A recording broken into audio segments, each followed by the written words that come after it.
નમસ્કાર, મારું નામ દોરિયા વિનાબેન ત્રિભુવનભાઈ. હું ભારતીય આંગણવાડી કર્મચારી મહાસંઘમાં અમદાવાદ વિભાગમાં સંગઠન મંત્રીની જવાબદારી છે મારી. ગુજરાતમાં 55,000 આંગણવાડી છે. એમાં અમારે કર્મચારી 1,20,000 છે. અમારી જોડે 4 તારીખની જે રેલી છે 4/8/2025 રોજ, એ રેલીમાં અમારી લગભગ 20,000ની સંખ્યા હશે, 20 થી 25,000ની.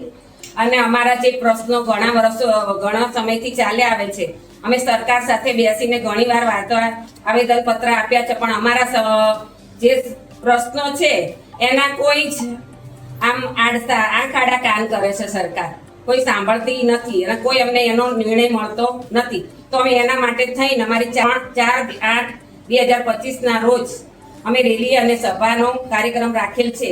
તેમાં અમારા પ્રશ્નો છે: બીએલઓની કામગીરી અમારી આંગણવાડીની બહેનો નહીં કરે, પહેલો પ્રશ્ન એ છે. પછી સરકારી કર્મચારી જે અમને કરવાના છે, અને જે હાઈકોર્ટનો ચુકાદો આવ્યો છે એ અમને ચુકાદો મંજૂર નથી કર્યો કે 6 મહિનામાં તમને સરકારી કર્મચારીનો ચુકાદો આવી જશે, તો હજી સુધી આવ્યો નથી. તો એના માટેની અમારી જે છે એ લડત છે.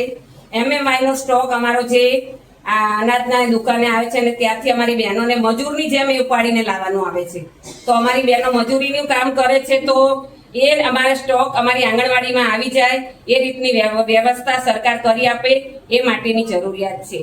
પછી અમને મોબાઈલ આપ્યા નથી, અને મોબાઈલમાં અમારે નહીં તો બહુ જ કામ આપે છે. એક્સેલ સીટો આ તે બધું અમારી બહેનો, ઓછું ભણેલી બહેનો છે, આંગણવાડીની કાર્યકર બહેનો ઓછું ભણેલી છે, અને એમને ઓનલાઈન કામગીરી એટલી બધી આપવામાં આવે છે, અને અમે અમારા પોતાના મોબાઈલમાં કામ કરીએ છીએ. તો અમને મોબાઈલ આપવો જોઈએ, અને જે ઓનલાઈન કામગીરી અમને સોંપી છે એ અમે નહીં કરીએ જ્યાં સુધી અમને મોબાઈલ નહીં આપવામાં આવે, તો અમે એ ઓનલાઈન કામગીરી અમે કોઈ પણ બહેનો નહીં કરીએ.